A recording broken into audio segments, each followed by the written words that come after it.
오늘은 아브라함의 대를 이었던 세 명의 족장, 이삭과 야곱과 요셉에 대한 믿음을 함께 나누는 시간인데요. 히브리서 기자가 이 세 명의 믿음을 언급하는 데 있어서는 다른 이들의 믿음과는 약간 구분되는 특징을 가지고 있습니다. 그래서 그들의 믿음에 대해서 구체적으로 알아보기 전에 이삭과 야곱과 요셉이 가지고 있었던 믿음의 특징이 무엇인지부터 잠시 살펴보고 개인의 믿음을 같이 나누도록 하겠습니다. 그러면 본문 20절을 먼저 보시면, 믿음으로 이삭은 장차 있을 일에 대하여 야곱과 에서에게 축복하였으며 그랬죠. 이삭이 보인 믿음의 행위가 무엇인가 하면, 우리는 믿음 그러면 무엇을 했다, 어려움 속에서도 이렇게 했었다, 그렇게 했다, 행위에 초점을 맞추기 마련이죠. 믿음 그러면 행위가 초점입니다. 역경 속에서도 이렇게 했다, 환난 속에서도 이렇게 했었다, 그렇게 행위에 초점을 맞추는데, 오늘 이삭은 무슨 얘기를 하냐면 이렇게 얘기하잖아요. 믿음으로 이삭은 장차 있을 일에 대하여 야곱과 에서에게 축복하였다.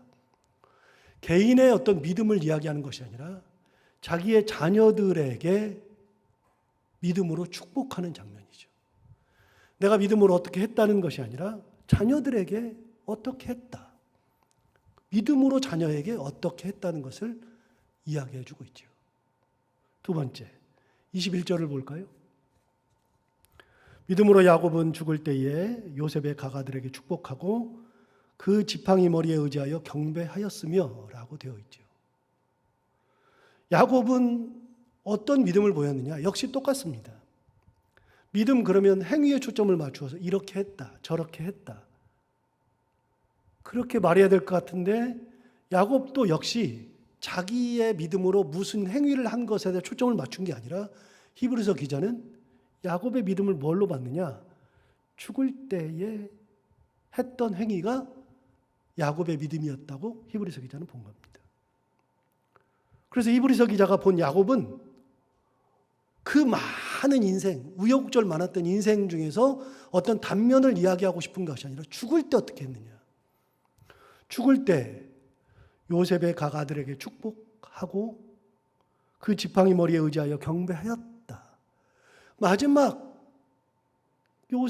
야곱의 믿음은 그가 죽을 때에 자녀들에게 어떻게 했는지, 무슨 축복을 남겼는지, 죽으면서 어떻게 했는지 그 이야기를 하는 겁니다. 그러니까 무언가를 했다가 아니라 자녀에게 뭘 남겼느냐를 믿음으로 본 겁니다. 세 번째, 22절도 볼까요? 믿음으로 요셉은 임종시에 이스라엘 자손들이 떠날 것을 말하고 또 자기 뼈를 위하여 명령하였다라고 되어 있죠. 요셉의 믿음도 역시 요셉이 파란만장을 한 인생을 살았기에 그 파란만장한 인생 속에서의 믿음 행위가 얼마나 많았겠어요? 그런데 그런 믿음을 보는 게 아니라 히브리서 기자는 요셉이 죽을 때 임종시에 어떻게 했느냐를 가지고 요셉의 믿음을 이야기하고 있습니다. 그래서 믿음으로 요셉은 임종시에 이스라엘 자손들이 떠날 것을 말하고 또 자기 뼈를 위하여 명령하였다라고 되어 있죠. 그러니까 이삭과 야곱과 요셉은 그들이 세상을 살면서 믿음으로 어떻게 살았고 어떻게 극복했고 그런 행위에 초점을 맞춘 것이 아니라 자녀들에게 무엇을 남겼느냐, 죽을 때 어떻게 했느냐 라고 하는 것을 가지고 히브리서 기자는 그들의 믿음을 이야기하고 있다는 것입니다. 다른 것과 사뭇 다르죠. 다른 것들은 사실 행위에다 초점을 맞추지만 이 세 사람만큼은 행위에다 초점을 맞추는 것이 아니라 자녀에게 어떻게 했는지, 죽을 때 어떻게 했는지 그 이야기를 하고 있는 겁니다. 이 세 사람의 공통점이 바로 그겁니다. 자, 그렇다면 이 공통점을 가지고 세 사람이 어떤 믿음을 보였는지 각자 한 사람 한 사람씩의 믿음을 한번 살펴보는 게 좋겠습니다. 20절을 다시 볼까요? 다시 이삭으로 넘어갑니다. 믿음으로 이삭은 장차 있을 일에 대하여 야곱과 에서에게 축복하였으며 라고 되어 있습니다. 이삭이 어떻게 했느냐? 장차 있을 일에 대해서 야곱과 에서에게 축복했다라고 되어 있습니다. 이게 무슨 믿음이냐? 여러분, 이게 무슨 믿음입니까? 장차 있을 일에 대하여서 야곱과 에서에게 축복했다. 그게 무슨 믿음이냐 싶죠. 이삭은 아브라함이 100세 때 낳은 아들입니다. 그의 인생에서는 제가 느끼기에는 세 가지의 중요한 사건이 흘러갑니다. 그런데 그 사건을 다 설명할 필요가 없습니다. 오늘 히브리서 기자가 그 사건을 다 이야기하지 않습니다. 마지막에 자기가 자녀들에게 축복한 내용만 이야기하기에 저도 다른 내용은 다 띄어내고요. 자기 아버지가 자기를 모리아산에서 드리려고 했었다. 자기가 제물이 됐었다. 그 얘기 진짜 중요하지만 그 얘기 할 필요가 없습니다. 지금 히브리서 기자는 그 얘기를 하고 있지 않습니다. 우물을 봤었는데 우물이 어떻게 됐다. 그 얘기도 하지 않습니다. 그러므로 저도 그런 얘기 하지 않습니다. 어떤 얘기를 하느냐? 이삭이 야곱과 에서에게 장차 있을 일에 대해서 축복했다고 얘기했기 때문에 그 얘기를 중심으로 이삭의 믿음을 살펴보는 것이 좋습니다. 여러분, 100세 아브라함이 낳은 아들 이삭, 하나님께서 75세에 주겠다 그래 놓고 25년 만에 주신 아들 이삭, 아브라함에게 참 귀한 아들이죠. 그 이삭이 40세에 결혼했습니다. 성경에 보면 40세에 결혼합니다. 40세에 결혼해서 이삭이 자녀를 낳은 나이를 이야기하지는 않는데 몇 년 만에 자녀를 낳았다는 얘기는 합니다. 40세에 결혼했는데 몇 년 만에 자식을 낳았느냐? 20년 만에 자녀를 낳았습니다. 그럼 여러분, 이삭이 자녀를 낳은 거는 몇 세 때냐면 60세에 낳았습니다. 자기 아버지가 25년 기다려서 100세에 낳은 것만큼은 비교가 안 된다 할지라도 40세에 결혼해서 이제나 저제나 하고 기다렸는데 60세에 아들을 낳았다. 그러면 그 자녀들이 굉장히 귀한 자녀들을 낳은 겁니다. 그런데 그렇게 낳은 자녀들이 쌍태였습니다. 두 자녀가 엄마 뱃속부터 싸우기 시작했는데 이 자녀들이 엄마 뱃속에서 얼마나 싸우는지 이삭이 어떻게 할지를 몰라서 성경에 보면 이삭이 어떻게 할지를 몰라서 하나님께 가서 하나님 어떻게 해야 됩니까? 라고 물어보는 장면이 나오고 하나님이 답하시는 장면이 나오는데 그게 창세기 25장 23절에 나옵니다. 창세기 25장 23절에서 하나님께서 이렇게 답합니다. 그 아이들이 뱃속에 있을 때, 엄마 뱃속에 있을 때 이삭이 하나님께 물었을 때 하나님 어떻게 해야 됩니까? 얘는 맨날 싸웁니다. 그랬더니 하나님이 말씀하시는 장면이 25장 23절 이렇게 말했습니다. 두 국민이 내 태중에 있구나. 두 민족이 내 복중에서부터 나누이리라.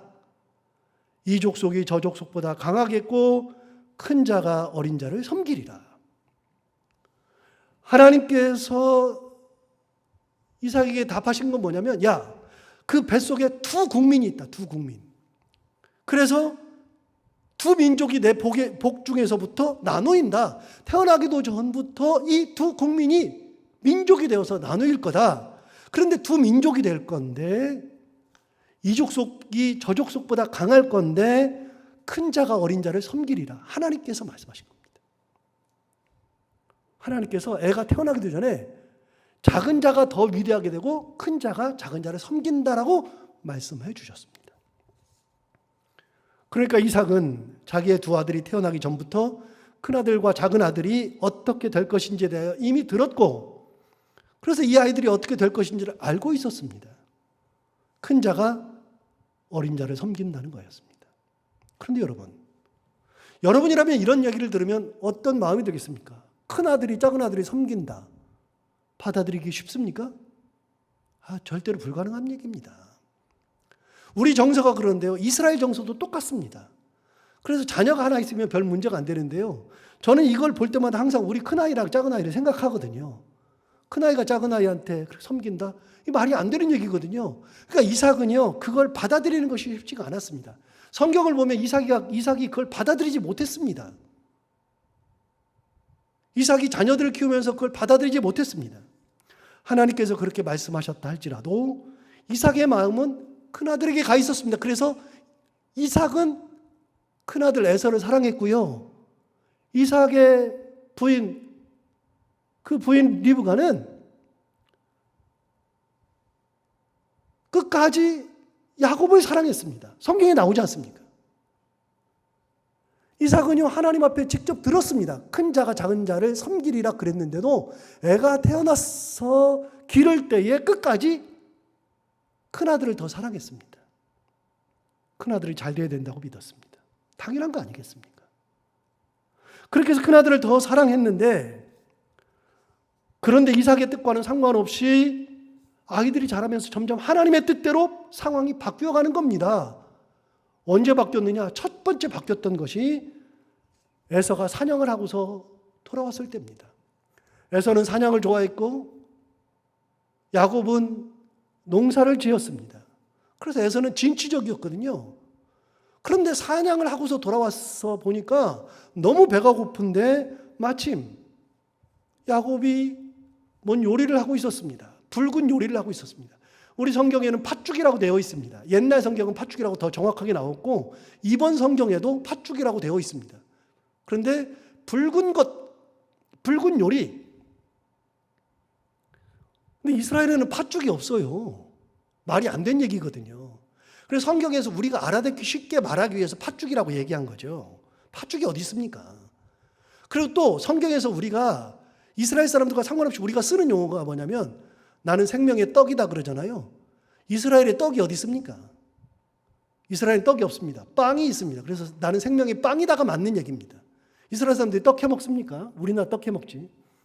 그러니까 우리가 우리식으로 이해하기 쉽게 지금만 같아도 빵이라 그랬을 텐데 옛날에 100년 전에 빵이라는 것은 아예 없으니까 이해하기 쉽게 떡이라고 한 겁니다. 자, 여기도 마찬가지입니다. 팥죽이라고 하는 것은 있지도 않습니다. 붉은 요리를 한 겁니다. 그런데 그걸 보자마자 에서가 그걸 좀 달라 그러죠. 근데 야곱이 약삭빠르게 아니 이거를 못 준다. 이거 주지 못한다. 그러면서 뭐라니? 정 먹고 싶으면 형의 장자 명분을 팔아라 라고 되어 있잖아요. 우리 다 아는 얘기입니다. 그러자 성경에는 이렇게 나옵니다. 에서가 이렇게 생각했습니다. 성경 있는 대로 제가 그대로 읽어보겠습니다. 내가 죽게 되었는데 이 장자의 명분이 내게 무엇이 유익하랴 하고는 그냥 장자의 명분을 팔아버렸습니다. 그리고 그 사건 이후에 성경이 해석을 붙였는데 해석에 이렇게 되어 있습니다. 성경에 그 사건 바로 뒤에 이렇게 붙였습니다. 야곱이 떡과 팥죽을 에서에게 주매 에서가 먹으며 마시고 일어나 갔으니 그 다음에 이렇게 되어 있습니다. 에서가 장자의 명분을 가볍게 여김이었더라. 여러분, 장자의 명분이 무슨 의미가 있습니까? 라고 생각했는데 하나님께서 주신 인간의 장자의 명분이 에서는 무의미하다고 생각했지만 하나님께서 말씀하신 적이 있습니다. 큰 자가 작은 자를 섬기리라. 그런데 그거를 이삭은 끝까지 막고 싶었습니다. 큰아들. 그래서 내가 큰아들을 사랑하고 큰아들을 더 돌봐주고 큰아들을 그렇게 만들고 싶었습니다. 그런데 자기도 모르는 사이에 에서가 장자의 명분을 팔아버린 겁니다. 하나님의 뜻대로 이삭은 하나님의 뜻을 거스르고 큰아들을 끝까지 붙들고 싶었는데 상황이 자기도 모르는 사이에 이삭이 장자의 명분을 팔면서 하나님의 뜻대로 바뀌어버린 겁니다. 그러니까 이 부분에 대하여서 우리는 야곱이 약삭빠르다, 못됐다, 기회주의자다 이런 말을 할 수는 있는데 하나님의 섭리라는 입장에서 보면 하나님의 뜻을 이루어가는 한 과정 속에 들어가 있습니다. 에서가 장자의 명분을 소홀히 여긴 겁니다. 별 의미 없다고 여긴 겁니다. 그게 아무것도 아닌 것 같아도 그게 하나님께서 명분을 바꾸시는 하나님의 섭리 안에 들어가 있는 거예요.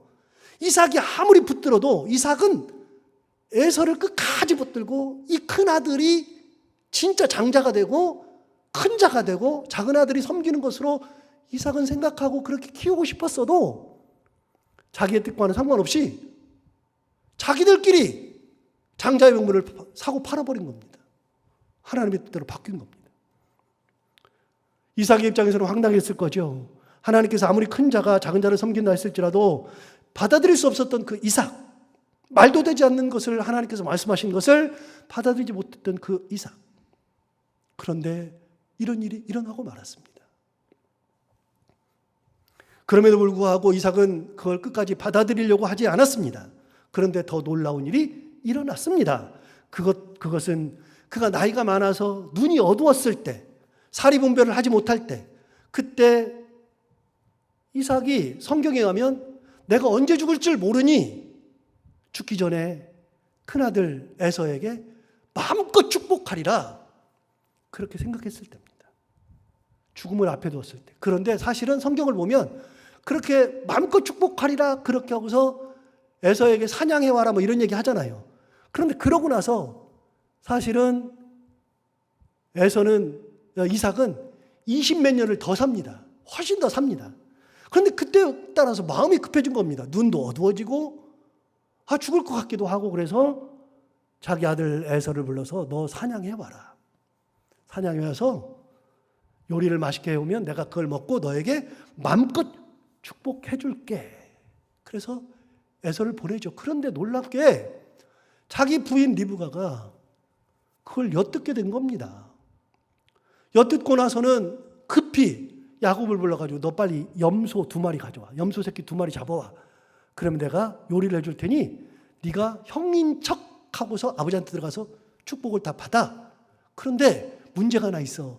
형은 털복숭이라서 온몸이 털이어서 이 손이랑 목이 다 털인데 너는 털이 없으니 염소 새끼 털 가죽을 너한테 이렇게 붙여줄 테니까 그대로 가가지고서 아버지한테 내가 만들어준 요리 드리면서 네 몸 만지거든 형처럼 행세하고 축복을 받아라. 그렇게 얘기하잖아요. 그래서 엄마가 만들었습니다. 만들어 가가지고서 형의 옷을 입히고 염소 새끼 가죽을 몸에다가 두르고 해가지고 들어갔는데 아버지한테 가가지고 아버지 요리 만들어 왔어 그랬더니 아버지가 뭐라 그래요? 음성은 야곱의 음성인데 그러면서 너 이리 와봐라. 그래서 만져보니까 에서거든요. 털복숭이거든요. 그래서 음성은 야곱의 음성인데 손은 에서의 손이구나 하고서는 그 자리에서 축복을 합니다. 여러분 여기서 중요한 게 하나 있습니다. 축복하는 내용이 있습니다. 에서인 줄 알고 축복한 겁니다. 끝까지 하나님의 말씀을 어기고 이삭이 에서를 세우려고 했던 그 상황에서 했던 축복이 창세기 27장 27절부터 29절에 나옵니다. 여러분 중요한 겁니다. 제가 옛날에 설교한 적이 있습니다. 여러분 창세기 27장 27절부터 29절을 볼까요? 27절을 먼저 보겠습니다. 내 아들의 향취는 여호와께서 복 주신 밭의 향취로다. 자, 다시 한번요. 여러분 기억하십시오. 지금 이 축복은 이삭이 자기 큰아들 에서인 줄 알고 축복하는 내용입니다. 마음껏 축복하는 겁니다. 내 아들의 향취는 여호와께서 복 주신 밭의 향취로다. 설명하면 기니까요. 넘어가고 28절 볼까요? 하나님은 하늘의 이슬과 땅의 기름짐이며 풍성한 곡식과 포도주를 내게 주시길 원하노라. 여러분 보세요. 이게 얼마나 대단한 거냐면 그 당시에는 농경사회 아닙니까? 농사가 최고잖아요. 그러니까 다른 게 필요 없어요. 농사가 최고인데 내 아들의 향취가 여호와께서 복 주신 밭의 향취래요. 여러분 밭에서 고추밭에서 고추 향이 나고 무 향이 나고 배추 향이 나고 마늘 향이 나면 얼마나 좋아요. 농부가. 그래서 내 아들이 여호와께서 복 주신 밭의 향취래요. 야, 네 향취가 그런 거구나. 굉장히 중요한 축복을 합니다. 그러면서 뭐라 그러냐면 하나님은 하늘의 이슬과 땅의 기름짐이다. 보세요. 하늘에서 이슬이 내려야, 비가 내려야 농사가 잘 되죠. 땅이 기름져야지 농사가 잘 되죠.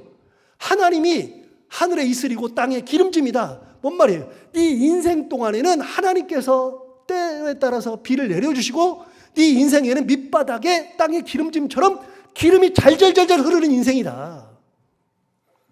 기가 막힌 축복입니다. 여러분 자녀들에게 이런 축복할 수 있으면 대단한 축복하는 겁니다. 보세요. 하나님은 하늘의 이슬과 땅의 기름짐이다. 그 다음에서 뭐라 그러냐면 풍성한 곡식과 포도주를 내게 주시길 원하노라. 여러분 보세요. 요즘도 농사를 하는데 농사 해보시는 분들은 다 알잖아요. 뭐 지금도 농사하시는 분도 있고 우리는 뭐 적게 하는데요. 제가 아는 분은요. 포항에서 농사하시는 분인데요. 농사를 했는데 그 해에 지금으로부터 한 7년 전인가요? 태풍이 와가지고서는요. 다 떨어진 거예요. 그래가지고 그 자리에서 손해가 3억이 난 거예요. 3억이.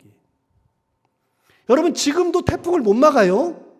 지금도 가뭄을 못 막아요. 물론 물로 대면 되잖아요. 뭐 시설이 잘 돼 있으니까 물 대면 되잖아요.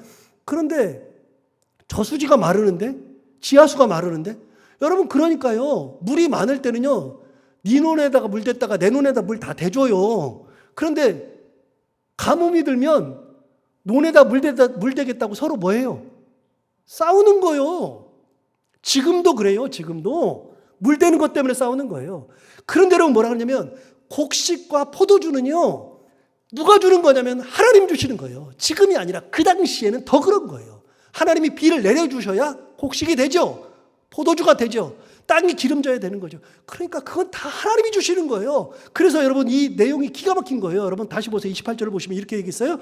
하나님은 하늘의 이슬과 땅의 기름짐이며 풍성한 곡식과 포도주를 내게 주시길 원하노라. 자, 그럼 한번 보세요. 여기서 야곱이 지금 에서인 줄 알고 지금 얘기하는데, 그럼 에서라고 쳐요. 에서가 하는 일이 뭐 있어요? 자, 이 28절에서 에서가 하는 일이 뭐 있어요? 보세요. 하나님은 하늘의 이슬과 땅의 기름짐이며 풍성한 곡식과 포도주를 내게 주시길 원하노라. 도대체 에서가 하는 일이 뭐 있어요? 한 것도 없어요. 누가 다 해줘요? 하나님이 다 해주시는 거예요. 여러분 이게 기가 막힌 축복이에요. 기가 막힌 축복. 29절 볼까요? 만민이 너를 섬기고 열국이 내게 굴복하리니. 여러분 이상하지 않아요? 아까 하나님께서 복중에 싸울 때 하나님 어떻게 해야 돼요? 그랬더니 큰 자가 작은 자를 섬기리라 그랬잖아요. 그러니까 큰 자가 작은 자를 섬겨야 되는데 여기는 뭐라 그러냐면 애선 줄 알고 그러는데 큰 아들인데 만민이 너를 섬긴대요. 하나님의 뜻과는 정 반대죠. 뒤집었죠. 큰 아들을 사랑하는 마음에 하나님의 뜻을 뒤집는 거 아니에요. 보세요. 만민이 너를 섬기고 열국이 내게 굴복하리니 내가 형제들의 주가 되고 내 어머니의 아들들이 내게 굴복하며 너를 저주하는 자는 저주를 받고 너를 축복하는 자는 복을 받기를 원하노라. 이삭이요, 하나님의 뜻을 정면으로 거부한 거예요. 정면으로. 끝까지 큰 아들. 끝까지. 이 애선 줄 알고 이렇게 축복을 다 해준 거예요. 그런데 여러분, 그러고 나서 나갔는데 진짜 에사가 들어왔어요. 진짜가 에사가 와가지고서 아버지하고 오니까 이거 목소리는 이거 에서인데? 웬일이냐? 요리해왔어요. 사냥해서 요리해왔어요. 무슨 소리야? 내가 아까 너한테 축복 다 했는데 무슨 소리냐? 그랬을 때 아버지 무슨 말씀이세요? 나는 지금 왔는데 그때서야 이삭이 깨달은 겁니다. 이게 에서가 아니라 야곱이었구나. 그래서 뭐라 그래요? 너에게 해줄 축복이 없다. 다 해줬다. 다 해줬다.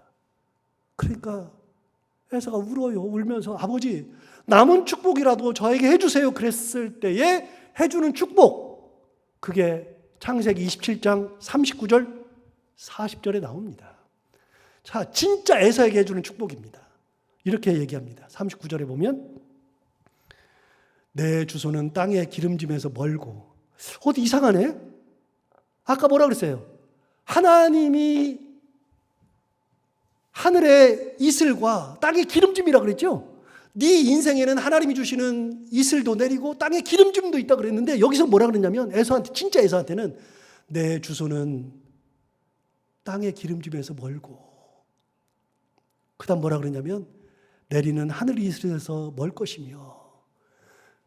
여러분 완전히 반대죠? 한번 여쭤봐요.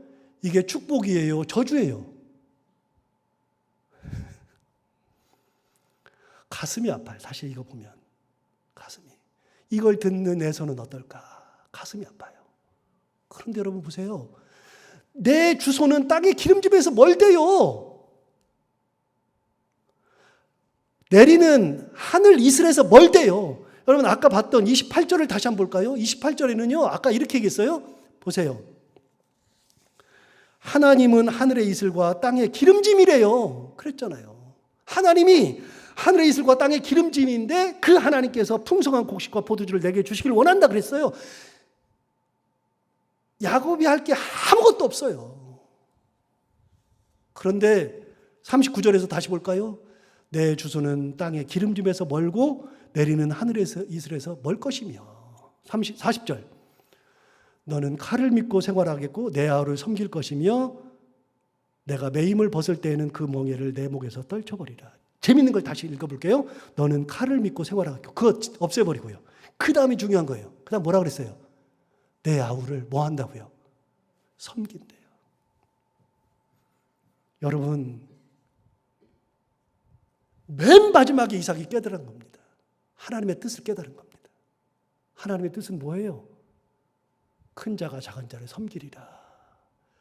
평생 동안 자기가 죽을 때까지 물론 이렇게 축복하고서도 20년 더 살았지만 평생 동안 자기는 하나님의 뜻을 저버리고 거스르고 끝까지 하나님의 뜻과는 반대로 내 큰아들을 세우겠다는 그런 일념으로 여기까지 왔는데 마지막 순간에 자기의 뜻과 상관없이 장자 명분도 팔아먹어 버렸어.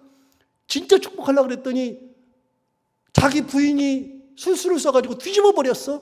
그걸 딱 보는 순간에 축복을 다 해주고 보니까 남은 축복이 없어요. 나중에 맨 마지막에 고백하는 게 뭐냐? 너는 내 아우를 섬길 것이다. 이게 어디 나와요? 창세기 25장인가 23장에서 이미 나왔잖아요. 하나님 뭐라 그래요? 큰 자가 작은 자를 섬기리라. 그러니까 마지막 순간에 깨달은 거예요. 아, 내가 뒤잡고 있는 것이 아니었구나. 하나님의 뜻대로 이루어지는 것이었구나. 그런데 내가 끝까지 이렇게 해가지고서 하나님의 뜻을 거슬리려고 그랬는데 거슬러지는 것이 아니구나. 여러분, 이삭의 믿음이 여기서 이제 등장하는 겁니다.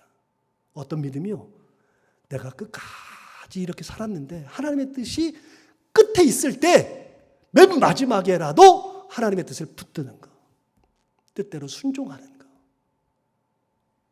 내 고집대로 다 해봤는데 끝까지 내 고집대로 해봤는데 결국은 내 고집대로 다 한 것 같은데 그래서 끝까지 붙들고 살았는데 나중에 보니까 하나님의 뜻대로 된 것을 봤을 때 그때도 뒤집으려고 안 하는 거예요. 그때 여러분 저 같으면 이렇게 할 거예요. 야, 야곱 다시 오라 그래. 오라 그래. 그래서 야곱이 들어오면 이렇게 할 거예요. 아까 했던 축복은 무효다. 너 그거 아니야. 무효야. 그거 너 나 속였지? 속였으니까 이건 무효야. 그러니까 다 없애고 다시 한다. 에서에게 축복을 다시 할 거다. 너도 축복 다시 한다. 라고 말할 수 있어요? 없어요? 있어요. 그런데 마지막에 이삭은 그거를 버렸습니다. 평생의 고집을 하나님의 말씀 앞에서 꺾은 겁니다. 내가 평생 가지고 있었던 모든 것을 하나님 앞에서 꺾은 겁니다. 아, 하나님의 뜻이 아니었구나. 그런데 내가 그렇게 살았구나. 히브리서 기자는 이거를 본 겁니다. 이거를. 그게 이삭의 믿음이에요. 이삭의 믿음이 뭡니까? 평생을 가지고 있었던 개념을 하나님의 말씀 앞에서 마지막 순간에라도 꺾을 수 있는 믿음. 내 고집을 끝까지 세우지 아니하고 하나님의 말씀 앞에 머리를 숙이는 믿음. 가만히 보면 대단한 겁니다. 여러분 보세요. 평생을 나는 그걸 위해서 살았어요. 단 한 번도 다른 거를 생각해 본 적이 없어요. 평생을 그걸 가지고 살았어요. 그런데 평생 가지고 있었던 것을 일순간에 확 다 무너뜨린 거예요. 확 다. 마지막 순간까지도 나 그렇게 살았어요. 그런데 하나님이 말씀하시니 그 말씀 앞에 내 고집을 꺾는 겁니다. 고집을. 여러분 말씀 앞에서 고집은 꺾어야죠. 내가 가지고 있는 거 아무리 가져봐야 하나님이 말씀하신 것을 어떻게 뒤집어요? 하나님 계획하신 것을 어떻게 뒤바꿔요? 불가능한 겁니다.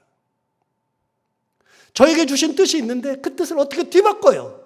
아무리 발버둥을 쳐봐야 안 되는 거예요. 그 뜻 앞에 순종할 때 하나님의 말씀대로 붙들고 살아갈 때 하나님의 뜻이 이루어지는 거예요. 자, 두 번째 21절 볼까요? 야곱의 믿음을 볼까요? 21절 믿음으로 야곱은 죽을 때에 요셉의 가가들에게 축복하고 그 지팡이 머리에 의지하여 경배하였다. 두 번째는 자기 죽을 때 어떻게 하고 죽었느냐? 그 얘기입니다. 여러분, 이삭의 아들 야곱은 누구보다도 파란만장한 인생을 살았습니다. 다 알죠? 그의 인생은 한마디로 표현하기 어려울 정도로 우여곡절이 많았고 위기 상황이 많았고 그런 상황 속에서 참 어렵게 인생을 살았습니다. 형을 속여서 축복을 가로챘잖아요. 에서를 속여서 가로챘잖아요. 그런 후부터 그는 말 그대로 사기꾼이 됩니다.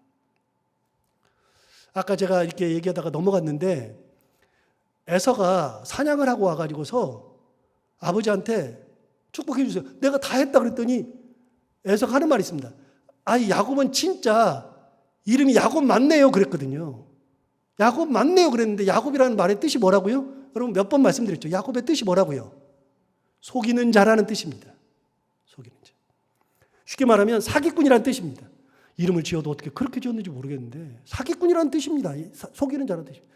그러니까 예서가 얘기했습니다. 얘는 진짜 야곱 맞네요 그랬어요. 그 정도로 평생을 사기치고 살았습니다. 그러고 나서 야곱은 철저하게 복수를 받습니다. 어떤 복수를? 여러분 형을 속여서 다 가지고 간 다음에 외삼촌 라반의 집에 갔더니 외삼촌 라반이 자기를 20년 동안 부려먹어요. 사기쳐가지고. 겨우 돌아와가지고 자리를 잡았는데 여러분 놀라운 일이 벌어졌습니다.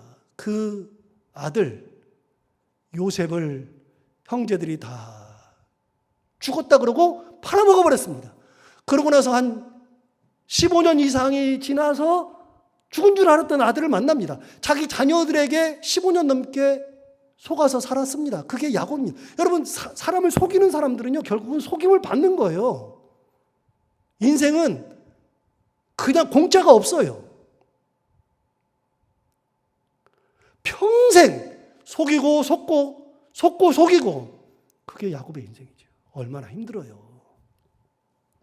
그렇게 15년을 눈물로 지내다가 자기 아들 요셉을 만났습니다. 요셉을 만났을 때 야곱이 이렇게 얘기합니다. 내가 이제 죽어도 여한이 없다. 성경이 나옵니다. 내가 이제 죽어도 괜찮다. 오늘 죽어도 내가 괜찮다. 그만큼 야곱은 요셉을 보고서 너무나도 행복했죠. 여기서 잠깐 여러분 저는 그 부분을 읽을 때마다 항상 느끼는 건데요. 우리 인생이 때가 되면 그때가 되는 거예요. 죽을 때가 오는 거예요. 젊었을 때야 속이기도 하고 빼앗기도 하고 뭐 술수도 쓰고 별짓 다 하는데요. 시간 되면 우리도 하나님 앞에 갈 때가 오는 거예요. 그런데 그때가 되었을 때 평생 속고 속이고 살고 빼앗고 빼앗기며 살고 남의 마음을 아프게 하고 살고 막 그러면서 살았어야 되는가? 특히 예수를 믿으면서 그렇게 사람들을 괴롭게 하면서 살았어야 하는가? 아니지 않나요, 여러분? 저는 그 부분을 읽을 때마다 맨날 결심하는 게 있습니다. 이렇게 살지 말아야지. 하나님 은혜대로 살아야지. 사람을 행복하게 하고 살아야지. 야곱이 그랬습니다. 그렇게 살았는데 그도 죽을 때가 된 겁니다. 그리고 그가 죽게 되었다는 소식을 들은 요셉이 자기의 두 아들 므낫세와 에브라임을 데리고 아버지를 찾아갑니다. 자기 아들 요셉이 왔다는 소식을 듣고 성경에 의하면 야곱도 그때 어떻게 됐냐? 눈이 어두웠대요. 문제는 다 어두울 때 생기는 거예요. 안 보이니까. 이삭도 눈이 어두우니까 분간 못하고 그렇게 했잖아요. 자기 아버지도. 야곱도 눈이 어두웠어요. 눈이 어두웠는데 그때 요셉이 자기 아들 둘을 데리고 찾아갑니다. 요셉이 므낫세와 에브라임을 데리고 찾아가죠. 그때 요셉이 누가 왔니? 그랬더니 아버지 야곱이 누가 왔니? 그랬더니 아버지 저 요셉입니다. 잘 왔다. 평생을 가장 사랑했던 아들. 그 아들이 왔을 때 마음껏 축복해주고 싶었습니다. 그렇게 해서 아들을 앉혀놓고서 축복하려고 하는데 거의 죽어가던 야곱이 힘을 내서 침상에 걸터 앉아서 아들에게 축복하고 두 아들을 불러냅니다. 그 손자 둘을 불러냅니다. 그리고 손자 둘을 축복하기에 이릅니다. 그런데 여러분, 야곱이 죽으면서 12아들에게 다 축복을 하고 죽습니다. 그게 창세기 49장에 나옵니다. 12아들에게 축복하는데 일일이 이름을 다 불러가면서 루벤아 너는 시므온아 너는 레위야 너는 유다야 너는 그러면서 야곱이 자기 아들 12아들의 이름을 다 불러가면서 49장 긴 거를 다 축복하고서 죽습니다. 그런데 야곱이 축복하고 죽을 때 자기 자식들 외에 손자들에게는 축복한 적이 없습니다. 손자들은 부른 적도 없습니다. 그런데 희한하게 요셉은 그 두 아들을 데리고 갔더니 야곱이 그 두 손자에게는 축복을 하고 죽습니다. 뭐라고 축복하는가? 그 축복의 내용이 창세기 48장 20절에 나오는데요. 창세기 48장 20절에는 이렇게 기록되어 있습니다. 그날에 그들에게 축복하여 이르되 이스라엘이 너로 말미암아 축복받기를 하나님이 내게 에브라임 같고 므낫세 같게 하시리라. 이게 무슨 말이에요 도대체? 자기 손자들에게 축복하는데 이렇게 축복했어요. 하나님이 내게 에브라임 같고 므낫세 같게 하시리라. 여러분 에브라임이 에브라임이죠. 므낫세가 므낫세죠. 그런데 뭐라 그러냐면 하나님이 내게는 에브라임 같고 너는 므낫세와 같게 하시기를 원한다. 무슨 말이에요? 네 이름대로 살아라. 마지막 축복의 내용이 뭐냐면 네 이름값 하면서 사는 거다. 하나님이 내 이름값을 하게 해주실 거다. 여러분 에브라임은 에브라임 같고 므낫세는 므낫세 같고 이름값을 하게 만드는 거예요. 이름값을. 이름값하고 사는 거예요. 뭐 이 얘기는 복잡하니까요. 다 할 수가 없어요. 그냥 다 뛰어넘고 그냥 이름값 하는 얘기만 해요. 여러분 므낫세라는 말의 뜻이 뭐냐면요. 므낫세가 큰아들이거든요. 에브라임이 둘째 아들이고요. 요셉의 큰아들 둘째 아들인데 뭐 손을 어갈렸다 뭐 이렇게 축복했다 뭐 나도 안다 그런 얘기 다 있는데 다 그만하고 그냥 므낫세가 첫째 아들이고 에브라임이 둘째 아들인데 므낫세라는 이름이 뭐냐면 잊게 해준다는 거예요. 잊게 해준다. 두 번째는 뭐냐? 에브라임의 뜻은 뭐냐면 두 배로 열매를 맺는다. 열매가 풍성하다는 뜻입니다. 여러분 그런데 므낫세가 잊게 해준다는 뜻인데 도대체 잊게 해준다는 게 무슨 이름값이에요? 이게 중요한 겁니다. 왜냐하면 여러분 요셉은 형들에게 팔려가지고서 애굽에 내려가가지고 13년 동안 종살이 했습니다. 10년 넘게. 그리고 다시 보디발의 아내의 꾀임에 넘어갔다가 그것 때문에 옥살이를 2년 넘게 했습니다. 그래서 13년 넘게 종살이 옥살이를 했습니다. 그리고 나서 총리가 됩니다. 총리가 된 다음에 부인을 얻어서 그 부인에게서 얻은 아들이 므낫세와 에브라임이죠. 그러니까 요셉은 아니라 그래도 하나님만 바라봤다 그래도 여러분 보세요. 우리 다 그렇죠. 하나님만 바라봐요. 우리 다 하나님만 바라보는데 13년 동안 억울하게 살아봐요. 그렇게 그러면요 얼마나 힘들어요. 나는 그래도 하나님만 바라봐. 요셉이 진짜 대단한데 하나님만 나는 바라봐. 나는 하나님 외에는 없어. 그러고 살았어요. 대단했죠. 그런데 여러분 보세요. 아무리 그렇게 살았어도 형들 생각할 때마다 이렇게 치밀어 오르지 않겠어요? 내 인생은 뭔가 하지 않겠어요?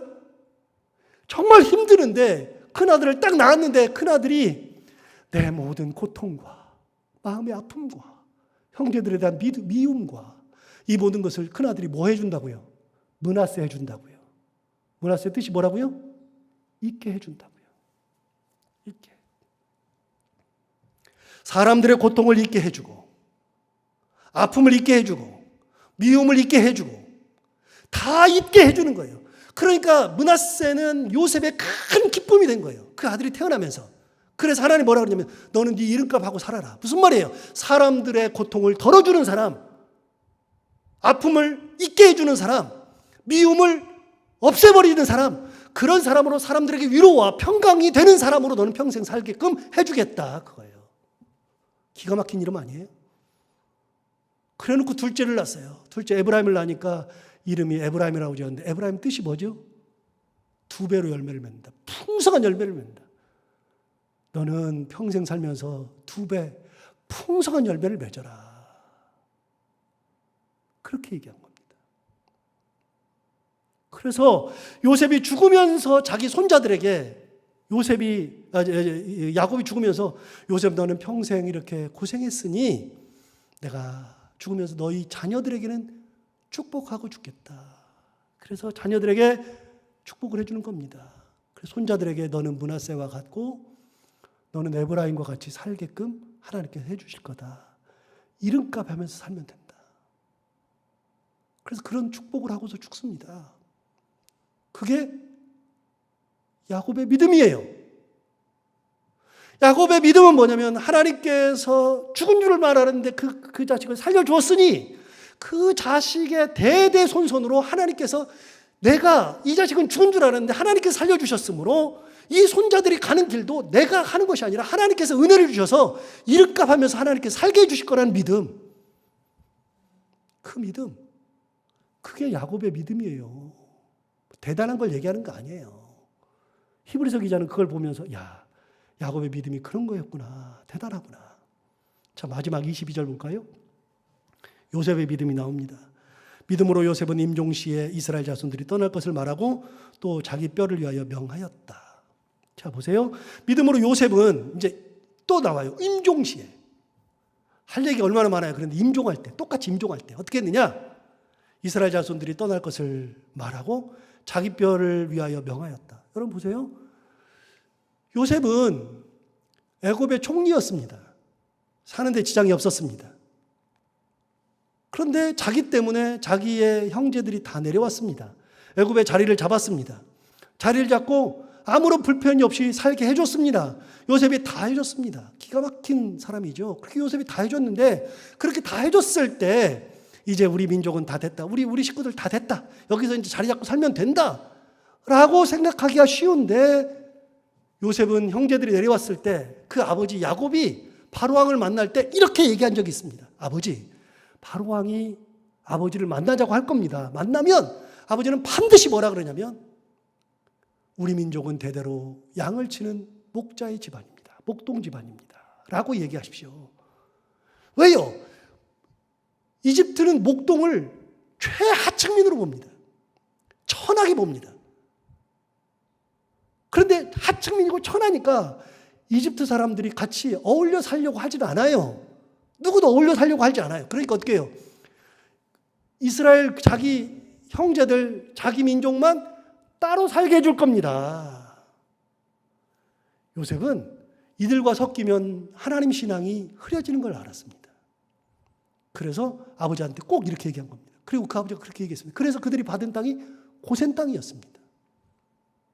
요셉의 믿음은 천하게 여김을 받는다 할지라도 하나님께서 주인 되시는 그런 삶이 그의 믿음이었어요. 그래서 따로 살기를 원했습니다. 따로 살면서 요셉은 끝까지 뭘 받느냐? 하나님께서 이 민족을 우리 이 백성들을 여기다 놔두지 않는다. 데리고 나가실 거다라는 믿음. 요셉이 이런 말을 하고 나서 실제로 430년 훨씬 더 지나서 430년 정도 지나서 출애굽하잖아요. 요셉은 430년 이후의 일을 미리 보고 있었던 겁니다. 하나님의 섭리를 미리 보고 있었던 겁니다. 그래서 다시 한번 볼까요? 22절에 이렇게 얘기합니다. 믿음으로 요셉은 임종시에 이스라엘 자손들이 떠날 것을 말했어요. 보세요. 총리여가지고서 이 사람들을 데려다가 놨으니 얼마나 잘 먹고 잘 살아요. 부족함이 없죠. 그런데 아무리 많아도 하나님께서 데리고 나가실 것을 미리 보고 있어요. 하나님의 뜻을 보고 있어요. 아, 하나님이 우리 민족은 여기다 놔두지 않는다. 그래서 요셉은 누굴 쳐다보고 있느냐? 하나님을 바라고 있어요. 하나님을. 그러면서 뭐라 그러냐면 22절 맨 끝에 뭐라 그러냐면 이렇게 얘기했어요. 또 자기 뼈를 위하여 명하였다. 뭐라 그랬어요?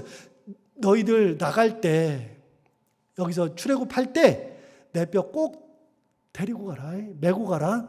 내 뼈를 꼭 메고 가서 하나님께서 주시는 그 땅에 나를 묻어달라. 그게 창세기 50장에 유언으로 나와요. 유언으로. 그러니까 요셉은 거기서 총리를 하고 부귀영화를 다 누려도 이 땅이 우리 땅이 아니에요. 하나님의 뜻이 아니면 우리 것이 아니에요. 아무리 많은 것을 누려도 하나님의 뜻이 아니면 아닌 거예요. 뒤집을까요? 하나님의 뜻이면 뜻인 거예요. 진짜 아닌 것 같은데 하나님의 뜻이면 그건 내 거예요. 거기가 개똥밭이라 할지라도 가시밭이라 할지라도 하나님께서 그게 내 뜻이라 그러면 그게 하나님 뜻이고 내 뜻이 되는 거예요. 요셉은 그걸 봤어요. 내 고집대로 하지 않고 하나님을 바라보는 믿음. 여러분, 세 명의 믿음이 얼마나 훌륭해요. 세 명의 믿음이. 결국은 하나님의 뜻 앞에서 내 뜻을 다 접는 것이 믿음이에요. 접었어요. 그리고 하나님의 은혜대로 살았어요. 오늘 이 세 분들의 신앙처럼 우리도 믿음으로 하나님을 바라보며 은혜 가운데 살아가는 저희 모두가 다 되기를 바랍니다. 기도하겠습니다. 하나님 아버지, 믿음으로 우리 이삭과 야곱과 요셉은 끝까지 자녀들에게 하나님의 뜻이 무엇인지를 설명하고 자기 뜻을 꺾을 줄 알았습니다. 하나님을 보며 살을 줄 알았습니다. 그런 것처럼 하나님, 우리도 끝까지 하나님을 바라보며 하나님의 뜻만 구하며 하나님께서 무엇을 원하시는지, 하나님께서 내 길을 어떻게 인도하시는지 항상 마음을 두고 하나님의 은혜 가운데 살아가는 저희들 모두가 다 되게 하여 주옵소서. 예수님 이름으로 기도하옵나이다. 아멘.